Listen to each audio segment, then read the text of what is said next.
Bonjour et bonsoir peuple congolais. Merci d'être nombreux de nous suivre sur YouTube Info 26 RDC, page Nabiso et actualité sur la République démocratique du Congo.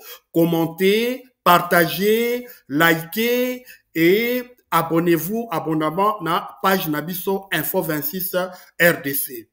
Lelo tokolobela plus principalement sur l'accord de paix signé entre le Rwanda et la RDC sous l'égide de Washington, accord signé le 27 juin 2025. Tokolobela yango en long et en large, tokomeka ko décortiquer point par point de manière pas trop détaillé parce qu'accord est moulaï, donc le bango vraiment de manière substantielle et l'okonini peuple congolais et sengeli à retenir na kati ya accord oyo signé entre le Rwanda et la RDC. Et comme d'habitude na émission Nabiso, tokobanda toujours na générique Nabiso, c'est parti.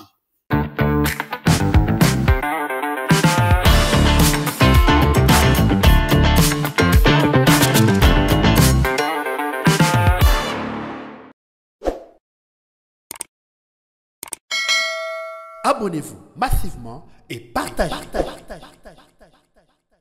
Encore une fois, merci na page Nabiso Info 26 RDC. Lelo tokolobela vraiment oyo esali actualité munene na Congo, na Afrique pe na monde mobimba, accord historique entre le Rwanda et la RDC au Tobengi, accord de paix et sous l'égide des États-Unis, kuna Donald Trump na équipe na mobimba travailler sur ça, travailler en toloba en coulisses pour que signature oyo et salema après plus de 30 ans de guerre na STA République démocratique du Congo.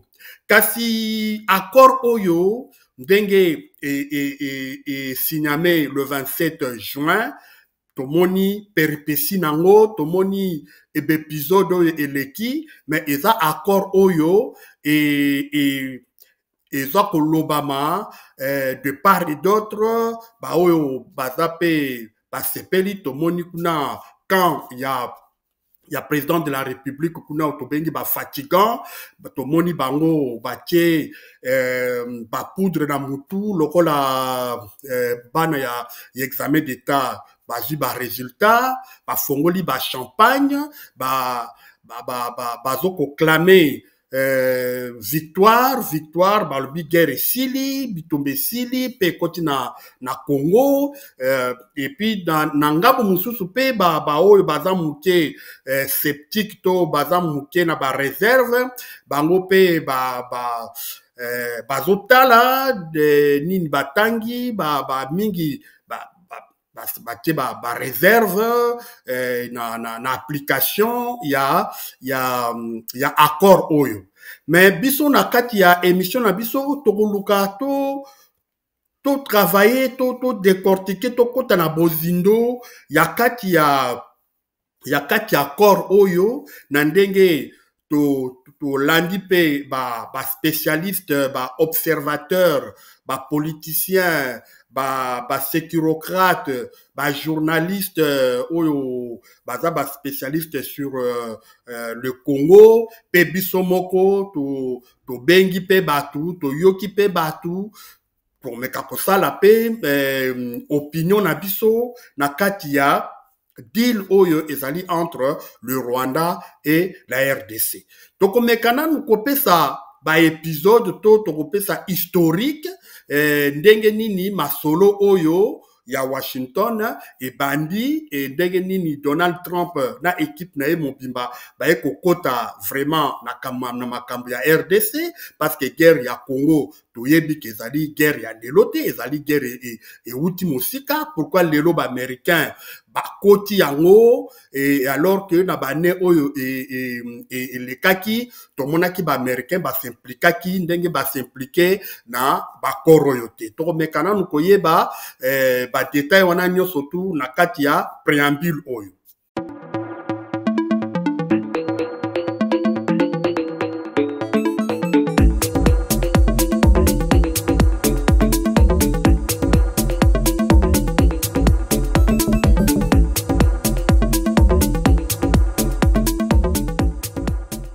AFC M23 oyo ezali kokambama na Corneille Nangaa na Bisimwa bango kuna na Bunagana le 15 juin 2022 au 2023 attaqué Bunagana et na campagne militaire na bango malembe baeko komati baeko zwa Bukavu baeko zwa Goma pe baeko zwa ba cité ya minene na Nord Kivu pe na Sud Kivu et biso nyonso tu tomoni ndenge armée na biso les FARDC et lakisaki vraiment faiblesse nango armée na biso et lakisaki ba limite nango tomoni ndenge ba FARDC baza kokima tozomona ndenge ba FARDC bazobwaka minduki tozomona ndenge ba FARDC bazolongola ba tenue militaire baza kobwaka et tomonaki vraiment que M23 azalaki na boulevard yako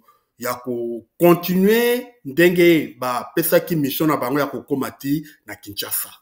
Alors ezalaki na deux grandes villes oyo M23 ezalaki lokola ba clé de verrou pona ko toba ndendo bana dingala ko beta pouvoir ya Kinshasa kibota ezalaki ville ya Uvira pona ba kota Katanga et puis ezalaki ville ya Kisangani po bazwa nzela ya capitale Kinshasa. Les deux grandes villes wana ezalaki lokola ba ville ba cible stratégique oyo elingai kofongola complètement tolo badini ezalaki lokola dernière massue pona pouvoir ya Félix Tshisekedi kuna na Kinshasa. En s'inspirant na épisode oyo batino surtout balanda ki scène oyo batino surtout balanda ki entre Donald Trump na Zelensky président ya Ukraine oyo balikana ki kuna na Washington na bureau Oval ezalaki en direct tout le monde alanda ki ndenge Donald Trump azalaki ko obligé na président Zelensky président ya Ukraine a signé l'accord pour na ba terre rare au na Ukraine pour que Donald Trump a s'impliqué na guerre ya Ukraine contre la Russie. Et pouvoir ya Kinshasa balanda ki peka lokola ya biso lokola batunyo surtout bango ba s'inspirer na scène wana babi pourquoi pas biso pe tokto kende kuna na Washington to kende ko proposer Donald Trump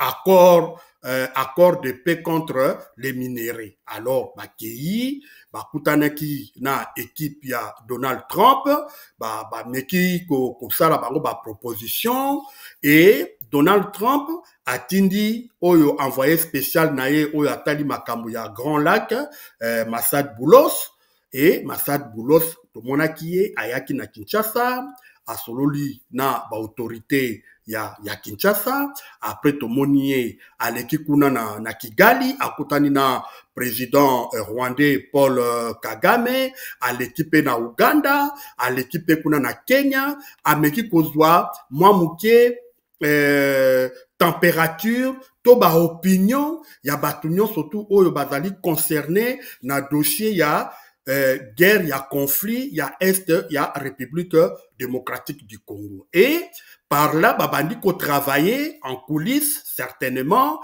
Et Massad Boulos, après, comment on a kuna na Doha place nini ba 123 bazalaki kosolola na pouvoir ya Kinshasa parce que pouvoir ya Kinshasa a déclenché qui oyo bango moko ba bengi diplomatie agissante parce que ba monaki que militairement ba kokaki sous convaincre 123 te oyo bango bazali ko qualifier appuyé par l'armée rwandaise. Alors la diplomatie agissante ya Félix Tshisekedi et Maki Bangoti na Doha kuna na Qatar et Félix Tshisekedi bakutanaki na Paul Kagame et là baeko déclenché processus ya Washington et processus à Washington de comme le 25 avril 2025 de comme on a ministre des Affaires étrangères il y a Rwanda Olivier Nduhungirehe na ministre Affaires étrangères congolais madame Thérèse Kaikwamba Wagner bango bakutani kuna na Washington ezalaki vraiment une très grande surprise pour la batunyo surtout ko signer accord d'intention encore des bonnes intentions accord ezalaki accord te mais ezalaki lokola ba signer accord ke tondimi to vande sika moko poto luka pe poto luka accord ndenge nini to kosala ke to silisa guerre ya est ezalaki quand même une grande surprise. Observateur déjà babandaki kosala ba critique babandaki kopesa ba opinion alors que la RDC ekendaki na nini na Washington kuna pona kosenga paix pona kosenga accord entre paix et minerai contre minerai, c'est-à-dire que RDC et PESI Washington ba minerai, Washington a PESI aye ko armée congolaise aye ko appuyer armée congolaise pour ba bengana ba M23. Mais par notre surprise, comme on a le Rwanda où les autorités rwandaises il accord il y a le 25 avril 2025 où ils ont acquis accord des bonnes intentions pour nako banda pour ça la discussion RDC Rwanda et na accord wana balobi que la République démocratique du Congo akomema observation na ye to akomema revendication na ye akomema résolution na ye Rwanda pe akoyana revendication pe na résolution na ye et komeka ko travailler yango et expert il y a deux pays rwandais comme congolais komi ko travailler kuna na Rwanda sous la supervision il y a Massad Boulos Oyo azali envoyé spécial à Donald Trump en Afrique, mais nous sommes tout mutazalai ko supervisango Marco Rubio azali secrétaire d'État, mais au biso tobenga ministre affaires étrangères il y a États-Unis et de comme on a le 15 juin comme on a expert mi balé ya Rwanda na ya États na ya Congo ko signer ko paraffer silisi musala na bango sali mise en commun ya revendication ya revendication pena résolution ya partie congolaise na revendication pe observation ya partie rwandaise sali mise en commun to moni yango ko signer o bengi paraffer signer te paraffer, c'est-à-dire que c'était pour conclure le travail des experts et tikala kikaka ministre des Affaires étrangères bakutana pour signer premier to ko bengango première signature ya accord oyo ekofongola nzela na président de la République bakutana les deux présidents il y a président rwandais comme président congolais, bakutana na Washington pour na signer accord définitif de paix entre la RDC et le Rwanda. Voilà un peu de manière beaucoup plus détaillée, un peu l'historique. Il y a accord Oyo et Signamé Lelo na Washington Otobengi, accord de paix Rwanda et la RDC.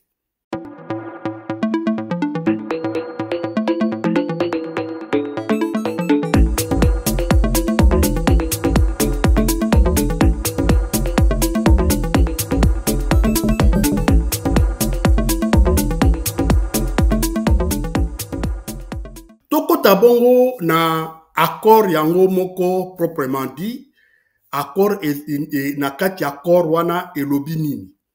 Accord oyo esignamé le 27 juin entre les deux ministres des Affaires étrangères, Olivier Nduhungirehe na Madame Wagner Kaikwamba. Ezana tokukolobana 7 grands points, 7 grands chapitres, plus annexe. Annexe, ça vraiment moulaï, nan déplace détail, mike zali, mais biso le loto lobela kaka les 7 grands points, oyo ezali nakati ya accord, oyo basto Rwanda na RDC signé na nini awa na Washington. Et tokobana na préambule. Ndege boyebi na bakor nyo surtout préambule ezalaka préambule Nicolas Kissa esprit oyo etindi bango bavanda ensemble esprit oyo etindi bango basangana pona koluka pona ko concevoir accord de paix et loko nini etindi bango ezali la guerre à l'est de la RDC guerre oya RDC. Eza guerre est bandit depuis 1994, tango génocide rwandais est bandit, ti ndege de l'oyo toro lobela 1-23, guerre oyo et sali 6 millions de morts et 6 800 000 déplacés internes. Donc, même après la Deuxième Guerre mondiale, jamais guerre et ça là plus de 6 millions de morts. Donc, c'est la guerre la plus atroce, la guerre la plus meurtrière après la Deuxième Guerre mondiale. Alors, nakati ya guerre oyo, esengeli vraiment na préambule na bango balobi, esengeli tovanda po makambo oyo esila définitivement, to lukaba solution définitive. Nakati ya préambule oyo, reconnaître que la RDC et le Rwanda bazana ba relation ya bien te esengeli ba bongisa ba relation na bango et la RDC reconnaît disons la RDC qualifie le Rwanda comme pays agresseur ou ils ont agressé Bisso et le Rwanda lui dit que moi je n'agresse pas la République démocratique du Congo mais je me protège parce que danger ya mboka nanga ezota na République démocratique du Congo ya ngona na sali mesure de défense Rwanda zobenga ngo mesure de défense contre les FDLR FDLR bazali génocidaire rwandais Hutu rwandais oyo bakima na Congo na 1900 bakima na Congo donc Huta Rwanda bakima na Congo pona après les génocides ya 1994 na Rwanda et génocidaire wana FDLR lelo bakoma lokola danger contre la République du Rwanda. Alors Rwandais balobi biso totie défense sécuritaire contre FDLR, surtout que FDLR lelo comme partenaire ya FRDC, comme partenaire ya République démocratique du Congo officiellement, comme soutenu par le pouvoir ya Félix Tshisekedi. On a besoin de mesure de défense contre menace oyo yaba FDLR. Et kaka na kati ya préambule wana reconnaître que la République démocratique du Congo azali kosolola na ba M23 kuna na Doha na Qatar. Kuna na Doha na Qatar, M23 ezali considéré comme un groupe congolais oyo bazali kobundisa pouvoir ya Félix Tshisekedi en se basant sur l'article 64 ya constitution. Pona bango lutte na bango ezali lutte constitutionnelle. Baza ba rebelle mais baza kosa la révolution contre le pouvoir ya Félix Tshisekedi. Voilà un peu préambule oyo et cadre ya masolo oyo esengeli ba solola na kati ya oyo ezalaki na kati ya bakor.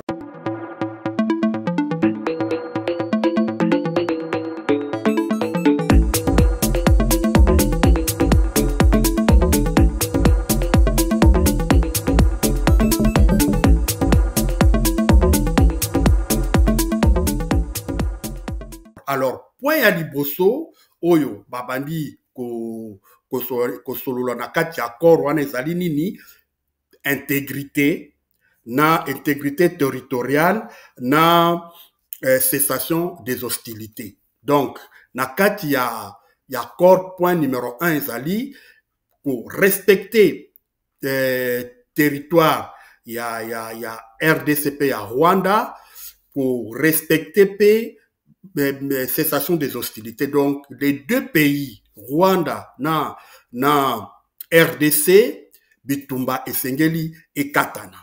Et Bitumba Esengeli et Katana, on a Bitumba Esengeli et Katana, il faudra ba menace oyo ezali ko contenir na kati les deux pays, ba menace wana Esengeli ko éradiquer yango esengeli ko soutenir yango lisusu te. Alors côté gouvernement congolais esengeli a neutraliser ba FDLR, a neutraliser ba Wazalendo, parce que lelo ba Wazalendo na ba FDLR ba koma ko mutualiser to ko tia ba force na bango ensemble pour créer des menaces contre le Rwanda. Alors bango bazako considérer Rwanda na ba FDLR comme une menace contre le Rwanda. Alors il faudra que les deux pays et bundadi susute pour na ba force wana sengeli bayo kanande ini ba ko neutraliser ba force wana bazongeli na accord de Luanda o batobengaka CONOPS. CONOPS ezali accord oyo la RDC et le Rwanda ba signaki le 31 novembre 2024 kuna na Luanda. Accord wana est détaillé ba mécanisme nini, ba processus nini esengeli pour neutraliser ba FDLR na groupes armés associés. Donc groupes armés associés on est là ba Wazalendo. Donc na kati ya CONOPS wana oyo ezalaki accord entre la RDC et le Rwanda signé na Luanda, des détails nyonso tout ezalaki na kati ya CONOPS. Alors l'accord ya Washington va récupérer en fait kaka accord ya CONOPS, va mettre en maintenant en exécution sous l'égide ya Washington. Wana ezali premier point, point on est dans la bloc ebele na kati, mais dans manière ya ko comprendre on ezali que chacun a respecté ba frontière ya moninga et bitumba ezalate entre les deux pays, et puis qu'on neutraliser ba menace union surtout oyo ezali de deux parts. Mais côté Rwanda il y a aucune menace oyo ezouta na Rwanda pour y attaquer Congo, et puis côté Congo plutôt menace ezali ba FDLR na ba Wazalendo, et Washington va récupérer kaka dialogue oyo ya Luanda pe benga kiango CONOPS yango wana nde ba récupérer ngo pona point numéro 1.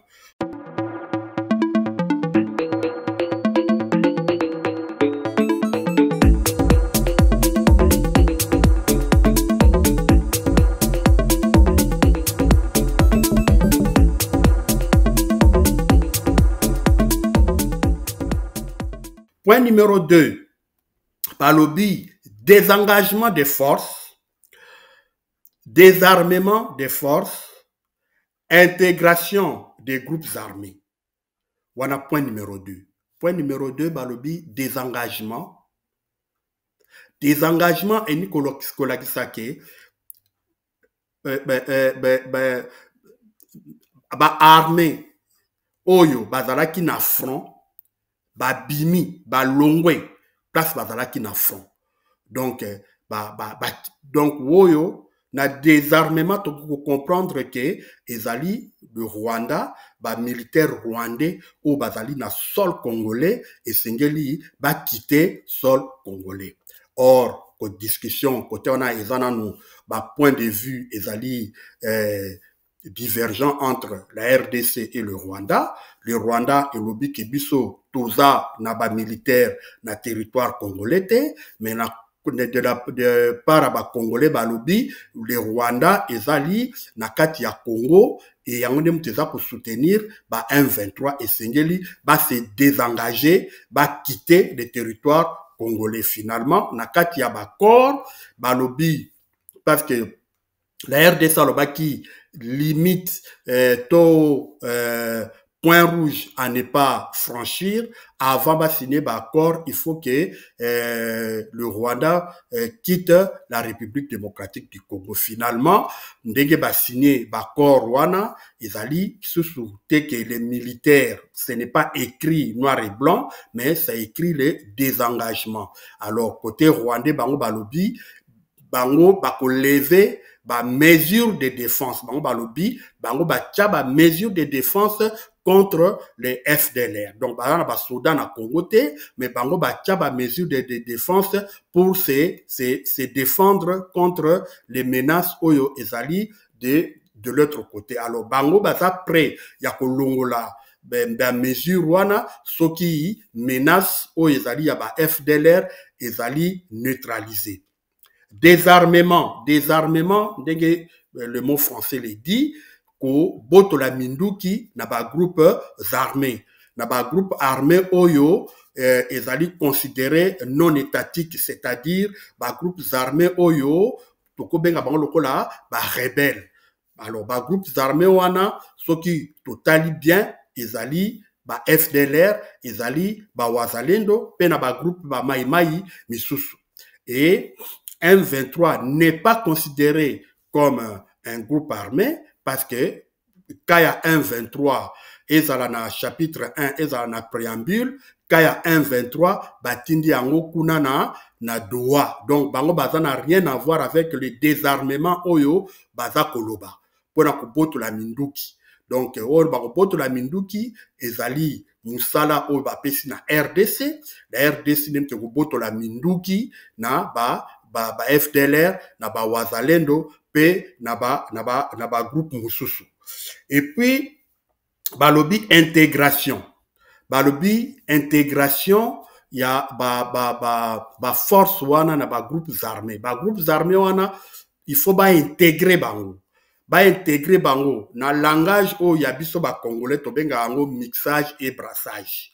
Donc biso ba congolais to benga ango mixage et brassage.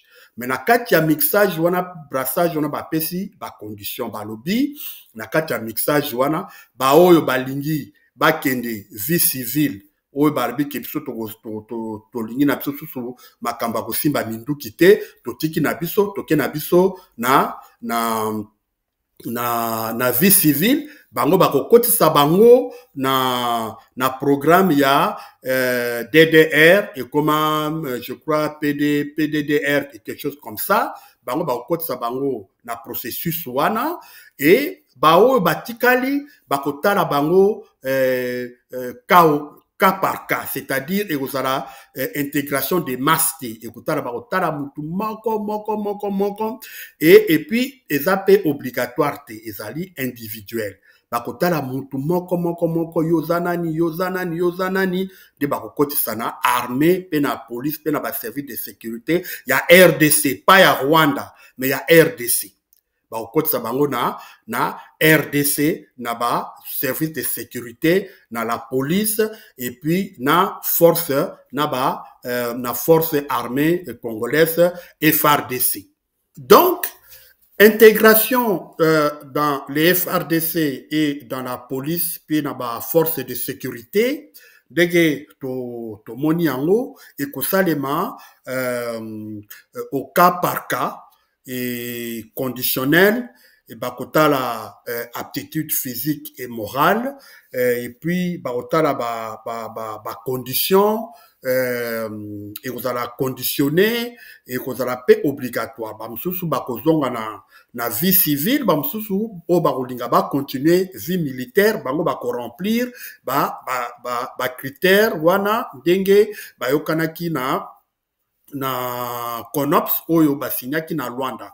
Mais ce qui totali lelo 2025 na ndenge basignaki na Luanda, ba contexte est changé complètement parce que basignaki CONOPS tant notre gouvernement a ndimaki kosala ba démobilisation, ba désarmement, paix intégration ya ba FARDC et moment wana Goma na Bukavu ezalaki na maboko ya gouvernement central ya Félix Tshisekedi.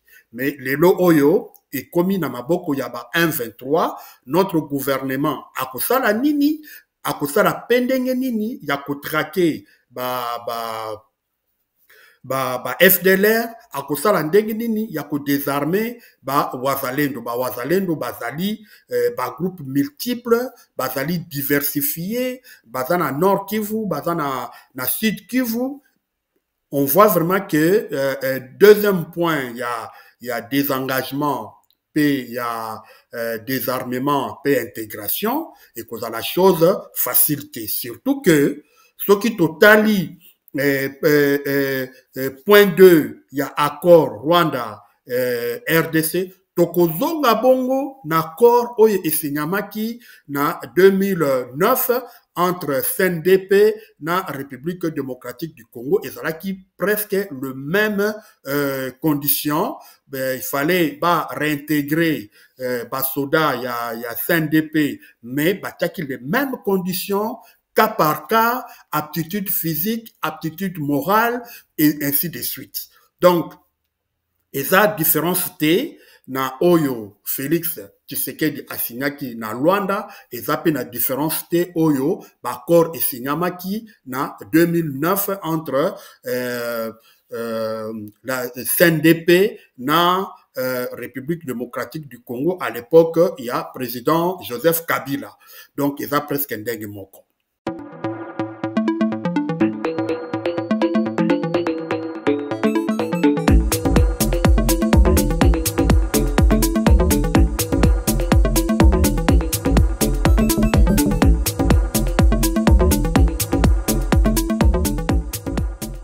Tokoti ndengwana na troisième point, il y a accord oyo ezali mécanisme conjoint de coordination de sécurité. Troisième point oyo ezali koloba ndenge nini gouvernement congolais na gouvernement rwandais bako travailler ensemble. Bako travailler ensemble pour na nini pour na koluka paix na République démocratique du Congo à l'est. Alors na kati ya mécanisme conjoint de coordination et de sécurité et sengeli ba coordonner bako travailler ensemble bako créer tolo badeng nini bakosala lokola ba rencontre bakokutana et puis bakoluka ba équipe sécuritaire ya Congo na ba équipe sécuritaire ya Rwanda et sengeli bakutana ba travailler ensemble ba créer ba mécanisme nini oyo bakosala ke les deux forces de sécurité rwandaises na congolaises bako travailler ensemble et balobi et sengeli zala irréversible, c'est-à-dire que ba mesure oyo bakozwa na troisième point oyo eza irréversible donc ekozongaka lisusu te ekozongaka lisusu te alors ba mécanisme wana eza nini ezali éradication définitive ya ba FDLR donc ntango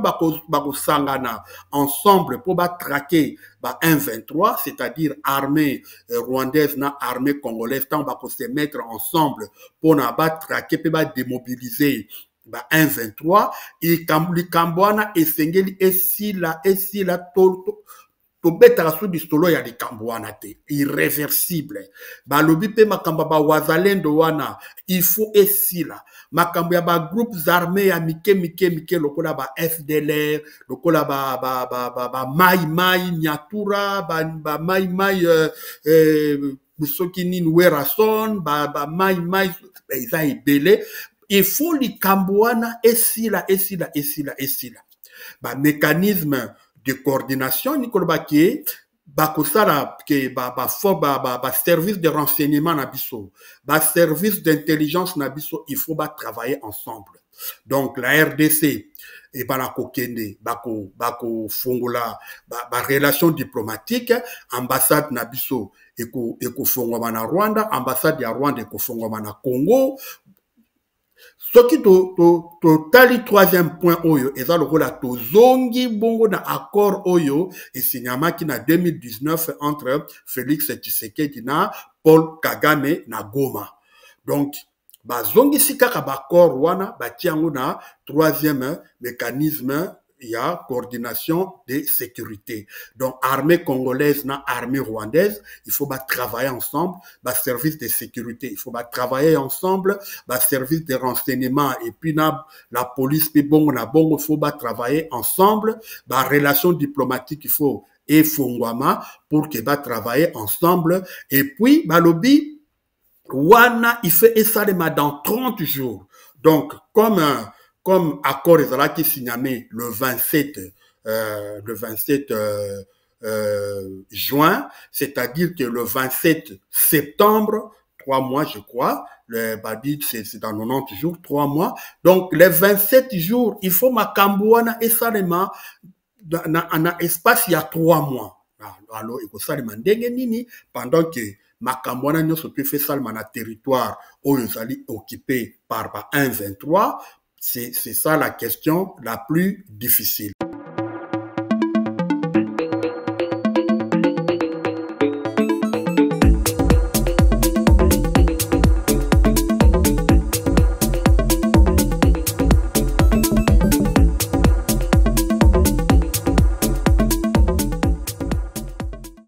Alors, ce qui tolongwe na 4e point, tolongwe na 3e point, toke na 4e point, où on parle, il y a retour, il y a réfugiés, ba déplacés internes, c'est normal, où ils allaient, dans le cadre, il y a réglementation internationale, c'est-à-dire que de part et d'autre, ceux qui réfugiés, réfugiés, on a essayé, zonga, na bamboka na bango, kokoti sango vraiment na kati ya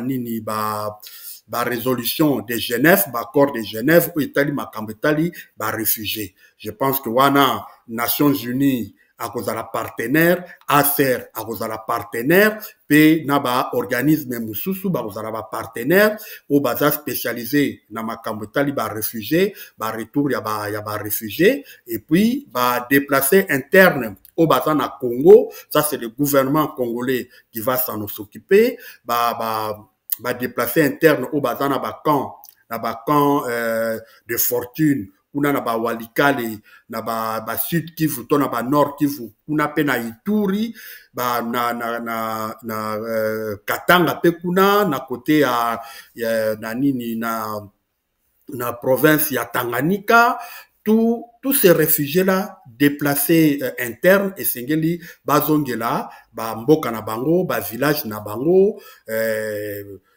territoire na bango, bazongela misala na bango, wana ezali musala ya République démocratique du Congo, et sengeli, azwa, charge wana ya kozongisa, déplacés de guerre. Dege toza koloba toujours que, bato wana nyonso to badéplace wana baza na baterritoire oyo eza occupé par la M23. Ça va se passer comment? Wana tokotala yango.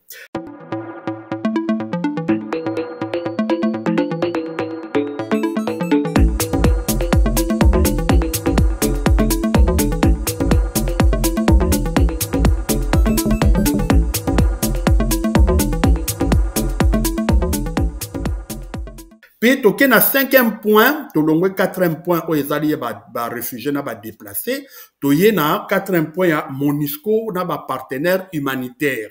Bango pe ba kokota na kati ya ba corps oyo. Dernièrement, on a vu Madame Bintou Keïta azalaki kuna na Goma, pona kokutana na ba autorité à 1-23, ils allaient qui justement pour relancer l'activité à MONUSCO, où ils allaient qui freiner depuis prise à Goma et prise à Bukavu, et dans ma solo, ou ma solo là qui, dès que ça la nini pour que MONUSCO ait retrouvé nini mission naye au Conseil de sécurité et PSAE résolution 2773 MONUSCO yé azana pona ko battre la protection des civils et puis naba humanitaire yangwana na kati ya masolo wana bintu asola ki na ba autorité ya ba 123 lelo yo ba komi ko réparer malembe aéroport ya Goma pour que MONUSCO est arrivé ko banda misala nae ba activité nae comme na mission to na résolution ya mandat nae donc à mettre en exécution mandat oyo Conseil de sécurité et PSAE et je crois ba cotisango na kati ya ba corps oyo pour que MONUSCO a la partenaire alors que le gouvernement congolais a commencé ko senga déjà départ ya MONUSCO mais à partir à ba corps oyo MONUSCO a zongeli vraiment musala naye ndenge pour ba zongeli en force musala naye mandat naye donc MONUSCO a ko se redéployer na ba province non surtout oyo a se désengagé MONUSCO a ko se reployer na Nord Kivu na Sud Kivu na ba mboko oyo alongwaki MONUSCO ko zonga lisusu na Sud Kivu na Bukavu akofungola ba base na ye na ba Butembo na ba Beni pona ko aider accord oyo ezala matérialisé.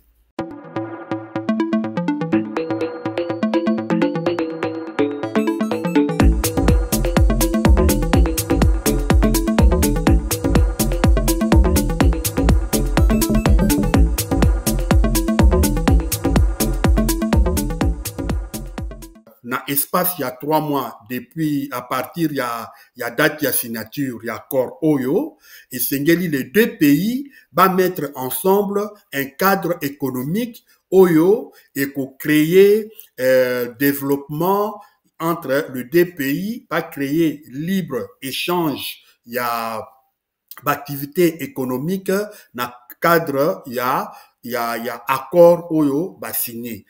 Mais ce qui totali bien, tout le monde a que oyo ezana kaka idée ya Sarkozy tango Sarkozy ayaka na Congo il y a 16 ans.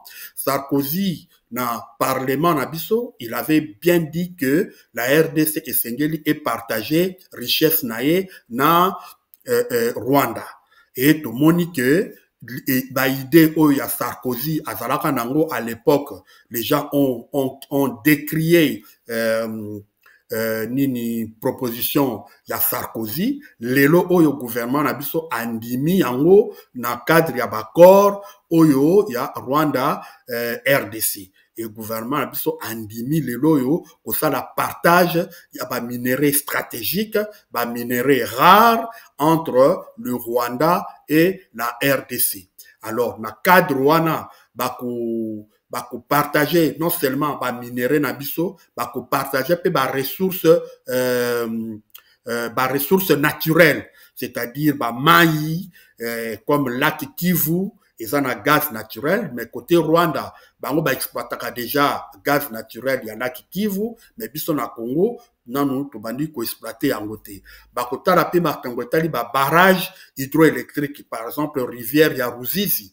Kuna bakosala barrage de la Ruzizi oyo ekoalimenter Bukavu, Sud Kivu pe ekoalimenter côté Rwanda. Bakotala pe gestion, il y a des parcs nationaux, tous les parcs nationaux, comme un parc de Virunga. Parc de Virunga, toyebi kezali parc oyo, ezali ko abriter ba gorille de montagne. Ba gorille de montagne, baza unique dans le monde, bazala kaka na RDC. Et une partie, il y a ba gorille de montagne, ba kima, ba kota, côté Rwanda.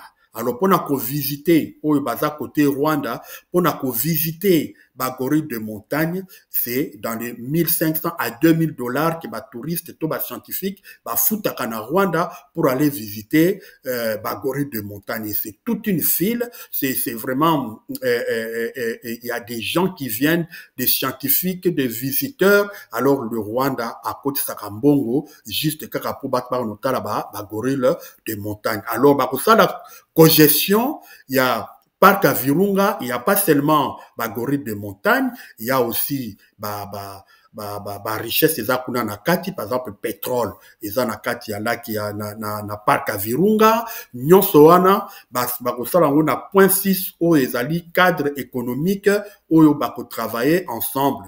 Mais cadre économique pe balobi eza kaka pona Congo na Rwanda te, mais ba élargir ango pona région nyonso tu wana ya communauté Afrique de l'Est to benga African East Community EAC barotiango pe na cadre ya CIRGL barotiango pe na cadre ya CO bonayebi signification ya COT pe na organisme mususu oyo ezali nzinga na cadre ya région wana ya Est mobimba pona développement. Alors kaka na cadre ya ba cadre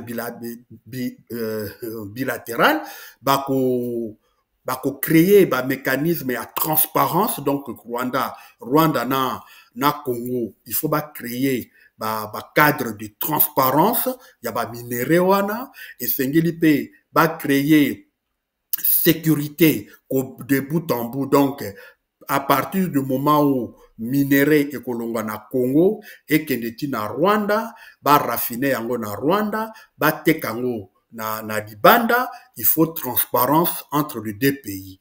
Les deux pays, il faut ba travailler pour sécuriser nzela mobimba wana acheminement mobimba ya ba minerai ko banda na extraire na ba mino eza na Congo, tie ko koma na Rwanda et sengeli ba sécuriser yango. Et puis babakisi lisusu que il faut ba bloquer no badai nini ba bloquer commerce illicite, c'est-à-dire que baoyo bayibaka ba minerai na ndenge moko ya ba mafia ba minerai ekotaka na ndenge moko ya ba mafia balobi pe il faut circuit wana ba bloquer yango, circuit wana ba maîtriser yango, circuit wana ba abolir yango kozwa minerai siko na Congo ekokoma na cadre moko informel entre le Rwanda et la RDC. Donc wana cadre économique ndenge balobeli na kati ya accord oyo Rwanda RDC ba signé na Washington. Voilà, peuple congolais, Bans Bozok Olanda Biso na Info 26 RDC. Voilà des manières vraiment ramassées pour décortiquer moi mouké nini accord oyo RDC na Rwanda ba signé na Washington. To monike ils a vraiment accord moko oyo Congo blatisiye mukumba nyonso tu ya accord. Rwanda ye amemine kaka mwa eteni moko ya mukie ya papier aza kosekana ye. C'est le Congo qui porte toute la grande charge ya accord oyo ya oyo ba signé kuna. Alors tomeka kosala conclusion tozala conclusion nyonso tu eloko nini toko retenir biso nyonso tu na accord oyo dans l'avenir ekopesa nini. Alors tokobana nanu na ye moko USA États-Unis d'Amérique et gagné nini na kati ya accord oyo. Alors ce qui totali eloko nini États-Unis et gagné, tomoni d'abord que c'est la diplomatie américaine qui a gagné na kati ya accord oyo. Trump a bimisi image naie d'un homme de paix. Trump a bimisi quelqu'un qui est là pour la paix et plus pour des affaires. Trump yemoka lobby na kati ya accord oyo les États-Unis ont gagné la grande partie ya bakor ya minerai na RDC. Observateur na expert na surtout kamwe phrase wana ya Trump na quel moment Trump a négocié qui minerai na biso.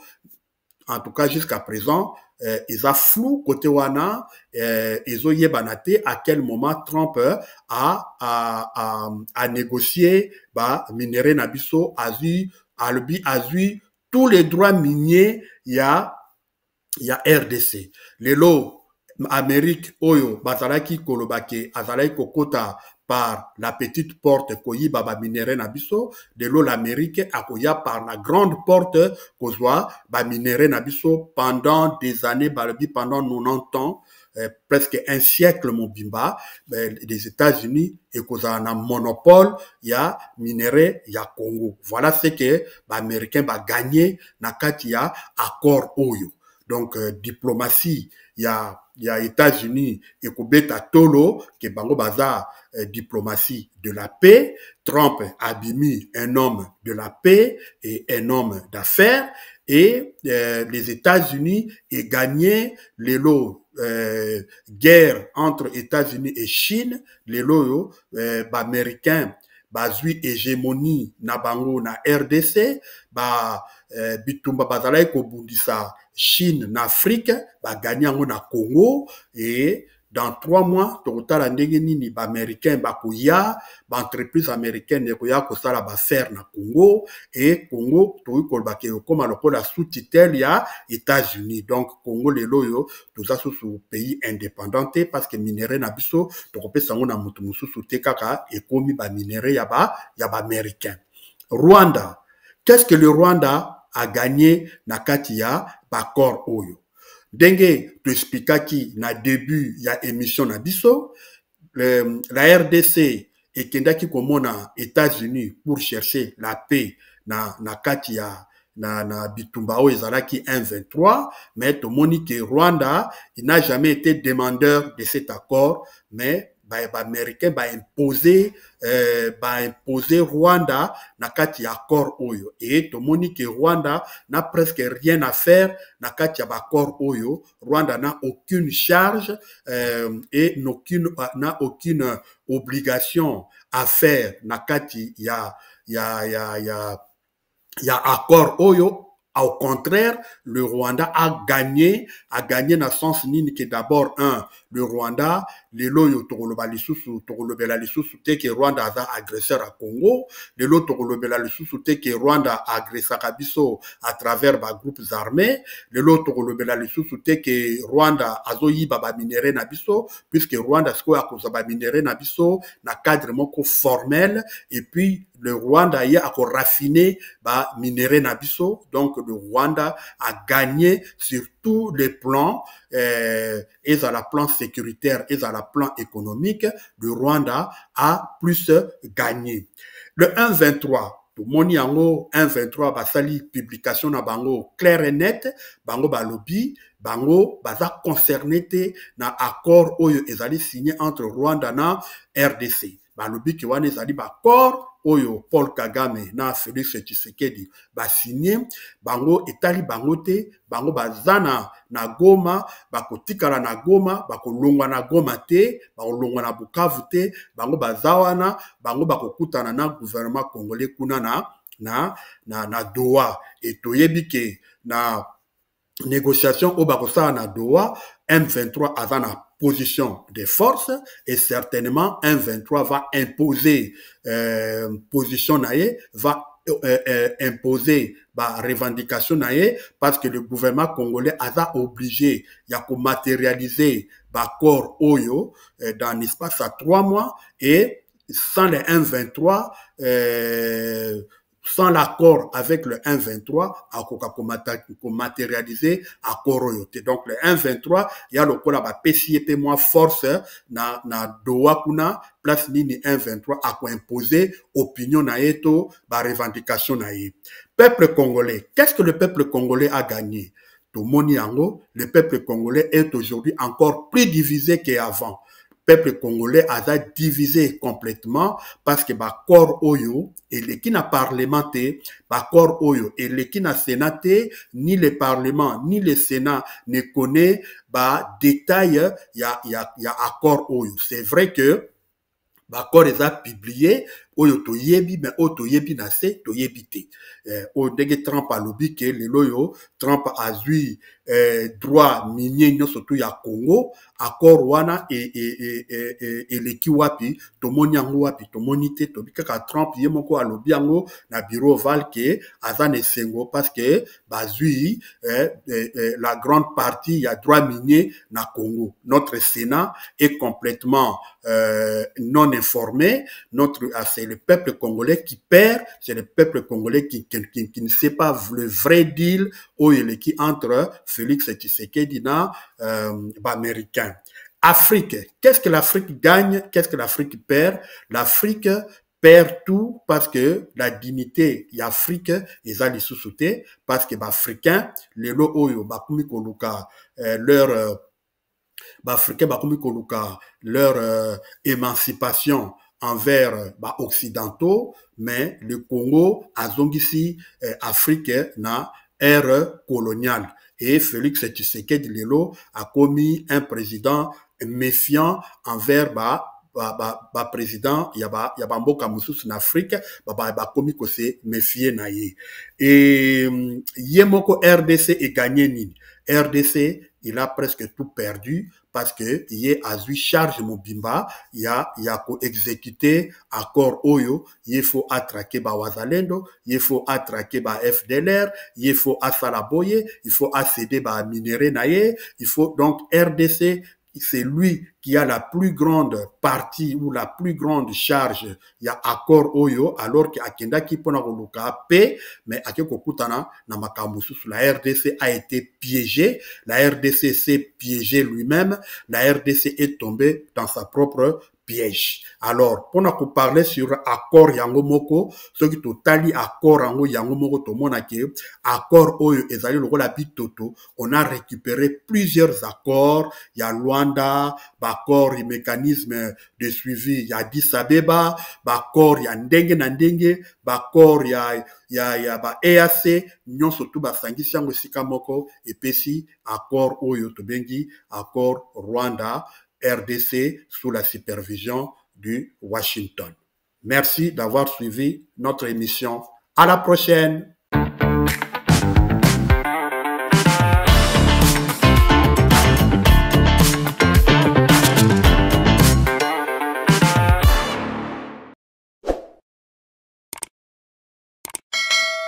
Abonnez-vous massivement et partagez.